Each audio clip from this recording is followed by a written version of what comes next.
The decade closed with Starting Over, a film that generated the most Oscar buzz for Burt since Deliverance in 1972. But I'm glad we were married. Burt plays a divorced man who falls in love but struggles to get over his ex-wife. Sorry about the blouse. Starring Jill Clayburgh as the girlfriend and Candice Bergen as his ex-wife. It's gonna be harder for me, but this woman's got a right to be. The film was directed by the great Alan J. Pakula, who had also directed All the President's Men and Sophie's Choice. I'm doing some good pictures now with some important directors who the industry likes, and maybe that'll help. The screenplay was the first by James L. Brooks, who would later write and direct Academy Award-winning films Terms of Endearment and Broadcast News. Here you go. Oh, excuse me. Sorry. Director-producer Alan Pakula wanted one of those serious New York actors in the role, but I desperately wanted it for myself. Burt came from Florida to New York and to the theater, and I think he was, at that time, a very young man. And because he was an athlete from Florida, not taken seriously and treated rather patronizingly by people in the theater. I'm all right. Just exhausted. I'm all right. And nobody wanted me to play this part. Alan Pakula did not want me at all. He said, nobody's going to believe that you are shy. And I said, Alan, that is me, the other guy. This cocky jerk that I play really well is a character. It's a guy that I created on The Tonight Show. It's been a wonderful evening, just wonderful. Don't hurt her, Phil.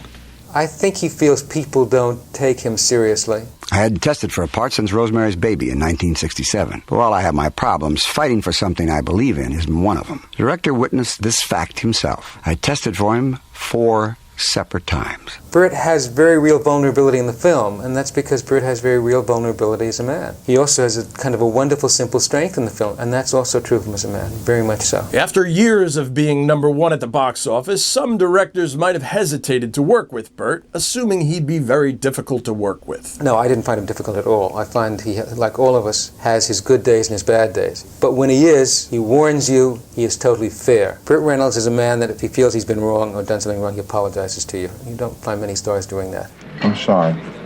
Without my trademark mustache, I played my part closer to the real me than I'd ever done before or since. There really is something very vulnerable about when you take it off. You've come out from behind a curtain.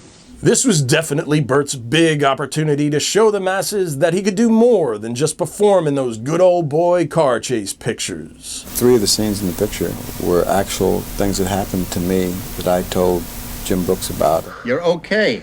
You're full of shit. I can't breathe. I swear I'm okay. I went through a time in my life where I was hyperventilating. Does anyone have a Valium? The scene in Starting Over was put in there because that actually happened to me. You're buttoning that wrong. I don't care. I also had a terrific time working with Candice Bergen and Joe Clayburgh. Don't be scared of what might come of this.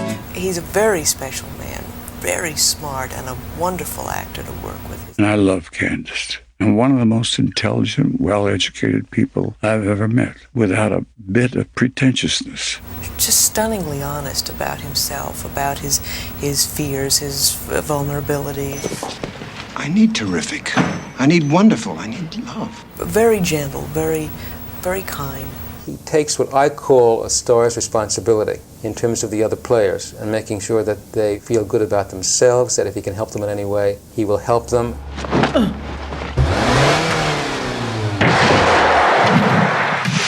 He's generous with other actors, and he plays with other actors. If they change their performance, he changes his. Get the fuck away from me! I've got a knife! I'll cut your fucking balls off, so help me! He gets very proud when other people do good work. I think it helped Candy, and it helped Jill, too. Jill was a wonderful actress and a lovely woman. It's a tragedy that we lost her so soon. Jill Clayburgh died from cancer in 2010 at the age of 68. She said, Burt has the gift of making things he's worked on very hard look very spontaneous if he hasn't even tried. get the fuck away from me, or I'll take this knife and cut your fucking balls off. It's wonderful to work with committed people who really care about the film and have that kind of passion. Starting Over was the perfect film for Burt to sort of reinvent his persona and show his full potential. I had never played a college graduate. When people say, well, did you always play yourself? Well, You don't always play yourself. You try to find truth and something in the character that you can draw on. If you're gonna be angry, just do like this. There's a quote that says, we have the greatest moment of our life once. We spend the rest of our lives trying to redo it. That's acting. Burt didn't always get along with his directors, but it didn't take long for him to appreciate Pakula's style. I liked Alan a lot. He was a gentleman and a different kind of director than I'd ever worked with. Aren't you a little old for this? He likes to do a lot of takes. I don't like to do a lot of takes, especially comedy. But I remember one particular time he said, that was perfect, let's do it again. And I said, let's just print the last one twice. That's more money than I've seen in one time in my life. When I got into a position of making other people money, then you're able to do a starting over. You're crying. We got the money. We got the what are you crying? I had to go to the starting over. Starting over didn't come to me. My ex-wife came to see me. The first time since you split? Yeah. Studio would like me very much to be in a Pontiac flying across Lake Michigan. I love doing that. I mean, that's fun, but I also would like to do One Flew Over the Cuckoo's Nest. After losing out to Jack Nicholson for One Flew Over the Cuckoo's Nest and seeing the success of that film, Burt was hungry for stronger material. I knew that I could be as good at light comedy as most of the guys around my age, and I thought, I'm not going to get a shot at this. I'm going to be stuck on some television show somewhere saying, you're under arrest. I just thought it was never going to happen, and so I had to do something. I had to break out. Hello. Oh, great. Listen, I know I promised I wouldn't call you, but this is important. This is Marilyn. I'm not here right now. When I did it, I thought, well, I'll probably get some recognition for this just because of the sheer difference in everything. Burt was very proud of starting over and felt that it could really catapult him into a whole new level of respectability. I don't know when I've hoped that so much about a film. In January of 1980, the Oscar nominations were announced. The women in the film were both nominated. Jill Clayburgh for Best Actress. Miss Jill Clayburgh, an Oscar nominee for Starting Over. And Candice Bergen for Best Supporting Actress. For her role in Starting Over, the gorgeous Candice Bergen. Burt fell short of an Academy Award nomination to a list that included Al Pacino, Jack Lemmon, Roy Scheider, Peter Sellers, and the eventual winner Dustin Hoffman for his brilliant performance in Kramer vs. Kramer. I wasn't surprised. It's real hard for this town, if you're #1 box office, for them to equate that with the other. It's hard for them to give both. If I had a tracheotomy this year, I think I'd have a good chance of getting nominated. Otherwise, I think it's going to be real tough. Maybe a deaf mute with a hunchback, they might like me. But they don't acknowledge the work if it looks real easy. I'm a great believer in this particular school of acting, which is called effortless. And I worked 20 years to learn how to make it look easy. It's very easy to do what I call the constipated school of acting. It's where you let every vein show in the neck and you just, go for it with every take. And everybody says, what a brilliant actor he is. Well, he gets an Oscar in Preparation H and I get a smile. Needless to say, Burt was enormously disappointed. I thought that the Starting Over would be the beginning of a certain kind of film that I could do and do very well.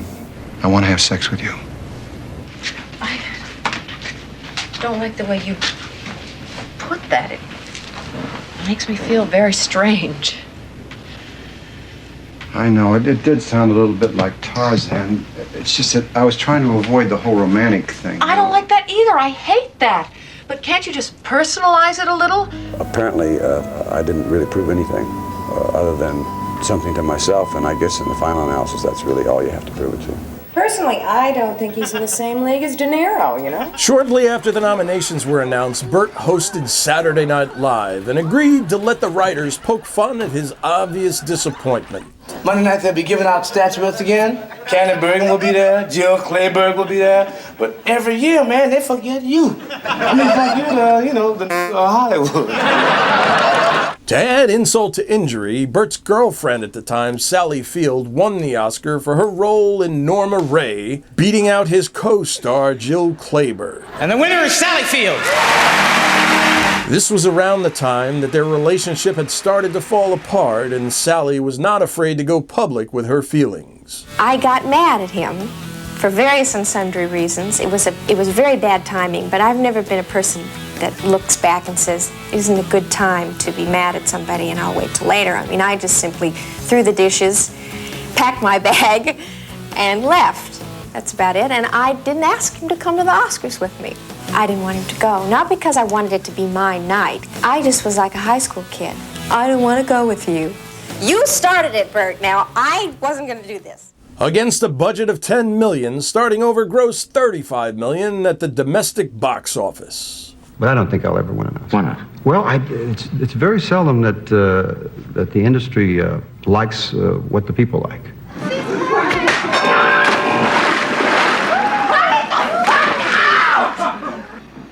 I thought Starting Over would open up all sorts of avenues for me in terms of scripts to play characters that were more vulnerable, more sensitive. It didn't at all. I'll just spend the next year or so having fun, making money, and doing what they want me to do, and then I'll have enough money to finance my own film and do it my own way, which is what I'll do.